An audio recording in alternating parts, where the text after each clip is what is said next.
Welcome to the deep dive. Today, we're tackling something huge, maybe one of the biggest decisions we make, often without really thinking it through: where we choose to live. And here's a stat to kick us off, something that might really make you pause: your zip code. It can actually be a bigger predictor of your future income than your college degree. Now, most of us, right, we pick a place based on feelings or habit, maybe just circumstances. But what if you treated geography like, well, like a strategic business decision, like how a venture capitalist looks at a market before investing? It's a really powerful idea, and it's so often overlooked as a tool for growth, both personal and professional.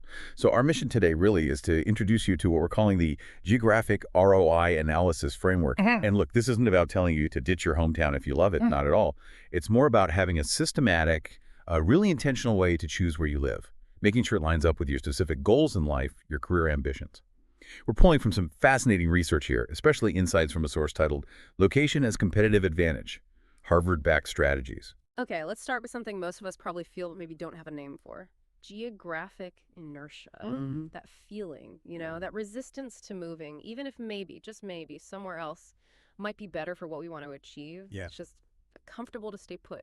Think about someone like Kevin. We heard about him, 29, sharp software engineer, living back in Cleveland, his hometown. Talented guy, works hard, but he just felt stuck.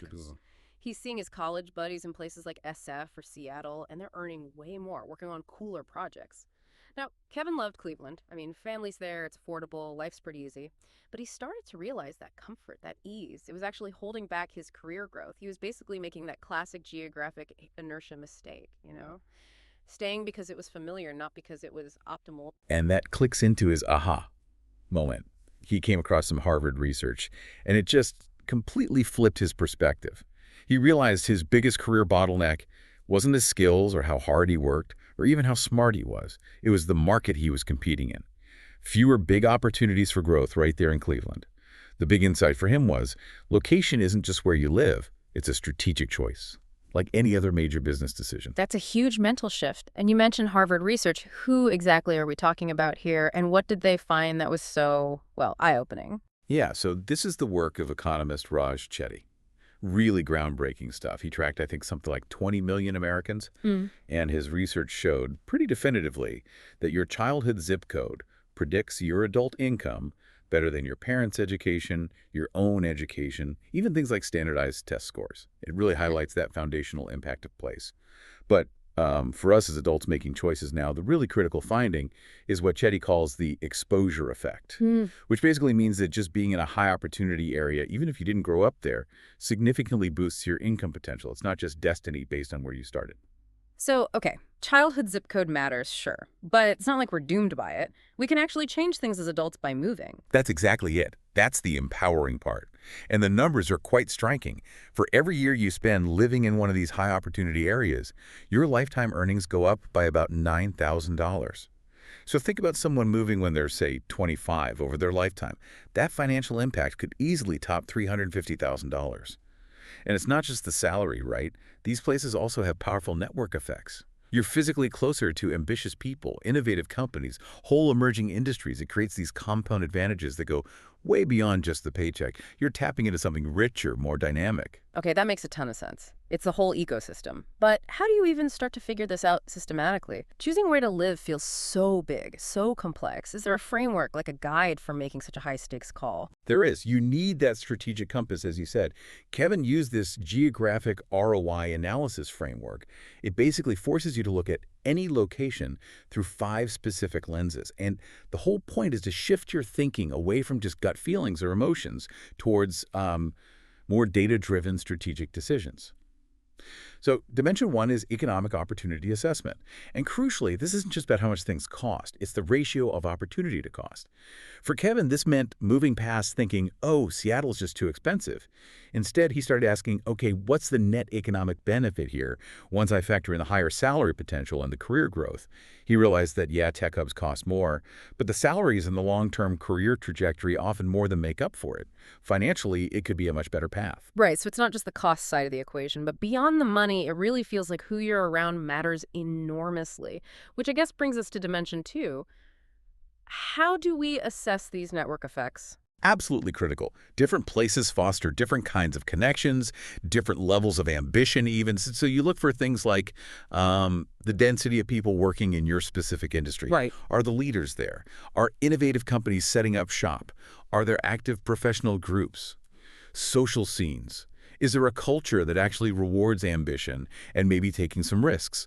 Kevin, for example, knew Cleveland had wonderful people, but just not that many folks working on the really cutting-edge software projects that he needed to be involved with to advance. Makes sense. And then, of course, there's just life. Some places just feel better day to day. They support your lifestyle. Others maybe don't. So that's dimension 3, quality of life multipliers. Exactly. And this one is super personal. There's no right answer for everyone. The key is figuring out your specific priorities, what really matters to you. For Kevin, it was things like easy access to hiking and cycling, a good cultural scene, museums, music, food, a dating pool with people he felt compatible with, climate that let him be active year-round, walkable areas, good transit. A truly strategic location choice has to tick your essential boxes, your non-negotiables for quality of life. Okay, and then dimension 4, growth trajectory evaluation. I love this one. It's like asking, is this place on the upswing, or is it kind of treading water or even declining? Cities have momentum, right? They really do. Yeah. Like investments, some are growing, some are stagnant, and generally you want to be where the positive momentum is. So you look at indicators like, are people moving in or out? Population trends. Are new businesses starting up? That's business formation rates. Is the city investing in infrastructure? What about the quality of schools and universities? Is the local government supportive of business and innovation? Kevin could see Cleveland was stable, sure, but kind of flatlining on many of these metrics, whereas places like Austin, Denver, they are clearly booming, attracting talent, attracting companies. Which leads perfectly into the last one, dimension 5, strategic optionality. This is about the future, isn't it? Does living here open more doors down the road, or does it potentially close some off? Is it a launch pad or maybe a comfortable dead end? That's a fantastic way to put it. It really raises that crucial strategic question. If I commit to living here for, say, the next 5 years, what opportunities will become available to me that simply wouldn't be if I were somewhere else? You're evaluating whether this place acts as a springboard, genuinely expanding your future choices, or if, maybe inadvertently, it kind of limits you, it keeps you stuck in one particular lane. Okay, so that's the framework. It's incredibly comprehensive. How did Kevin actually use this? Walk us through how he went from feeling stuck in Cleveland to making that strategic move. Right, so Kevin's approach was really methodical. A great example of putting this into practice. First phase, market research. This wasn't just gut feel. He spent a couple of months really digging into the data for maybe 3 to 5 cities. He looked at objective stuff, projected job growth in tech, average salaries versus cost of living, that ratio we talked about, number of startups, demographic shifts, things like that. He saw, for instance, that Austin's tech growth and the net economic benefit looked way better than Cleveland's, even with higher rent. He noted Seattle probably had the highest career ceiling, but maybe higher costs too. And he didn't just stay glued to his computer screen, right? He actually went out there. Exactly. That was crucial. Phase 2. Testing and validation. He planned strategic trips, like short, focused visits to his top 2 cities. And he wasn't just being a tourist. He went to tech meetups. He actually did some informational interviews, maybe even shadowed engineers at a couple of companies, not necessarily looking for a job then, but assessing the quality of the work, the culture. He talked to people who'd made similar moves recently, explored different neighborhoods, tested out commutes, really tried to feel out the lifestyle. That's some serious due diligence. So after all that digging and testing, what was the strategic decision? Where did he land? His analysis pointed clearly to Austin. It just hit the sweet spot for him. The best combination of strong opportunity growth, costs that were still manageable compared to, say, Seattle. Really good network effects with people his age in tech, Yeah. and a quality of life that just clicked with his personal priorities. Then came phase 4. The strategic migration. And again, this wasn't impulsive. He actually secured a job offer before he packed his bags, using his Cleveland experience to land a good role in Austin. He found housing strategically, thinking a commute and neighborhood fit, and he was proactive. Started building connections in the Austin tech scene remotely, even before he physically moved. Wow, that's incredibly well planned. So fast forward 18 months, what did it look like for Kevin in Austin? What were the results? The results were pretty dramatic, honestly. His salary jumped 40%. From $75K to $105K. He got promoted to senior engineer pretty quickly, working on projects that were way more innovative than what he'd had access to before. His professional network just exploded. He was suddenly connected with startup founders, really ambitious engineers, And, personally, his quality of life shot up: more active lifestyle, better social scene, dating options, and crucially, that strategic optionality. It became huge. He suddenly had multiple companies interested in him, potential connections for maybe starting his own thing down the line. The key takeaway isn't just that he moved. He strategically repositioned himself into an environment with vastly more opportunity, and that fundamentally shifted his entire career and life trajectory. That's a really powerful story. Now, obviously, the world's changed a lot recently with the rise of remote work. Does that throw this whole framework out the window? Or does it just add new factors to consider? Oh, it definitely adds new layers. It doesn't negate the framework, but it significantly changes the equation. Remote work basically decouples where you work from where you live, and that just opens up a whole new landscape of strategic options. Kevin, for instance, his Austin company eventually went fully remote, which gave him even more choices.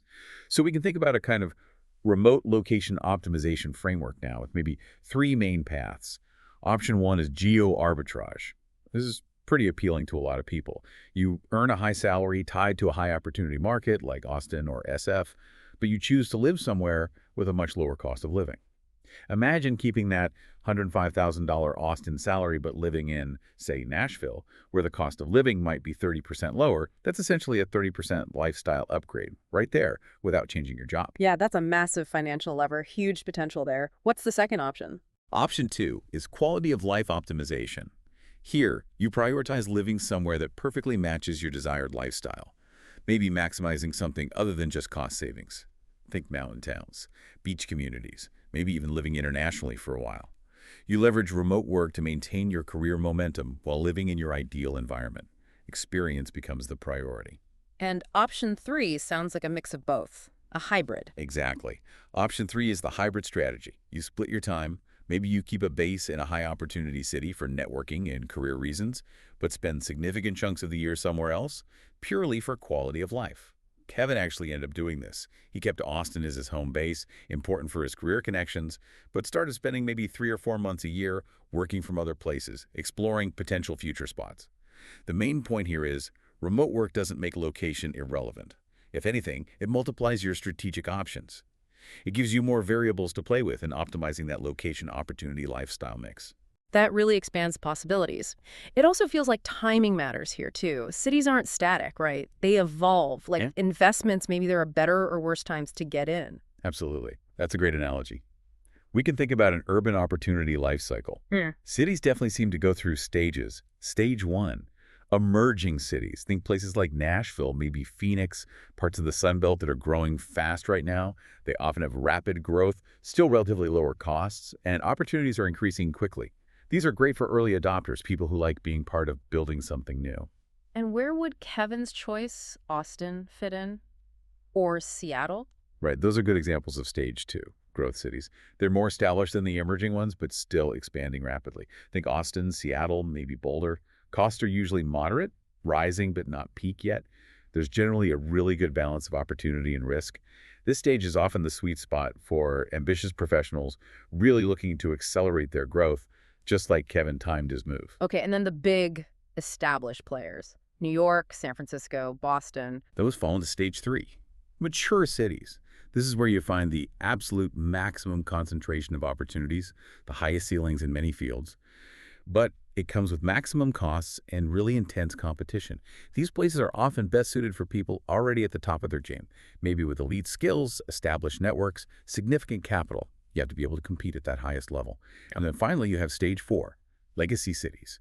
Think places like Cleveland, Pittsburgh, Detroit. They're often stable, maybe seeing some revitalization, but overall growth is limited compared to the other stages. Costs are usually much lower. These can be great for optimizing costs or if family ties are paramount, but they generally offer fewer opportunities for rapid career acceleration. Understanding this life cycle helps you think about timing your move, aligning it with where you are in your career and life. This is so practical. So bringing it all back to the listener, Kevin's process is great, but how can someone listening right now actually apply this to their own life? What are the concrete steps? Right, it's about taking those 5 dimensions we walked through: economic opportunity, network effects, quality of life, growth trajectory, and strategic optionality, and building your own personal decision matrix. The first step is goal alignment assessment. Before you even look at cities, what are your top priorities for the next, say, 5 years? Is it maximizing income, launching a business, being near family, specific lifestyle factors? Financial independence, because your priorities determine how you weight each of those 5 dimensions. If career growth is number one, then economic opportunity and network effects get heavily weighted. If it's QOL, that gets weighted higher. Then you use that weighted framework to score your current location and potential alternatives. It forces a systematic comparison, moving beyond just, oh, I like the vibe there. That makes so much sense. It turns a fuzzy decision into something quantifiable. So for someone ready to actually do this, what's a realistic action plan? How can they start this geographic ROI analysis? You could actually make significant progress in about 4 weeks. Seriously. Week 1. Current location audit. Just focus on where you are right now. Assess it honestly across those 5 dimensions. What's working well? What are the limitations holding you back? Do some quick research. What are the actual economic trends, demographic shifts in your area? Calculate your real cost of living, not just rent. Okay, baseline establish. Then week 2, goal clarification and research. Exactly. Get crystal clear on what you want to optimize for over the next 3-5 years. Based on that, identify maybe 3 to 5 potential alternative locations that seem promising, and start researching them using solid data Bureau of Labor statistics for salaries and job markets, city economic development websites, industry reports. Critically, start reaching out LinkedIn, alumni networks, connect with people living and working in those target cities. Get the ground truth. Then week 3, strategic testing. Time to get boots on the ground. Yes, if feasible. Plan those short exploratory trips to your top 2 or 3 contenders. And be strategic about it.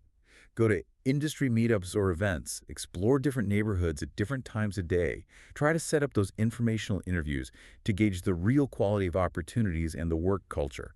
Test drive the lifestyle. And finally, week 4, decision framework application. Pulling it all together. This is where you use that decision matrix you built. Score each potential location systematically across the 5 dimensions. Apply your personal weightings based on your goals. Try to calculate the potential financial impact over maybe 5 or 10 years. Consider the risks, the logistics, the timeline for a potential move. And the outcome isn't always move. It might be realizing how to better leverage the advantages of your current location now that you see it more clearly. Or it might be developing that systematic transition plan if a move makes sense. Either way, the goal is clarity and building that location optionality for the future. Fantastic.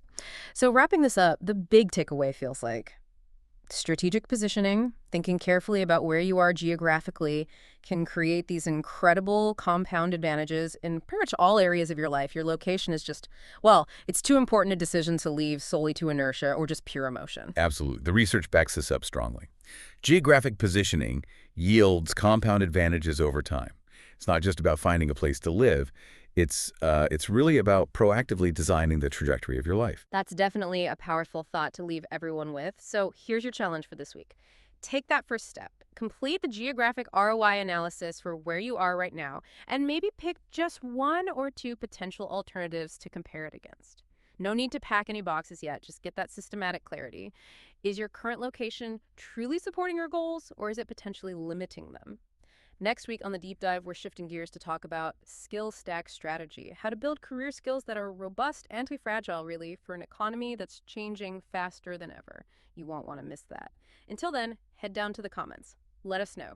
Is your current location helping or holding you back? What city are you curious about analyzing through this lens? And please share this deep dive with anyone you know who might be considering a move or just feeling a bit stuck where they are. Thanks for joining us on the Deep Dive.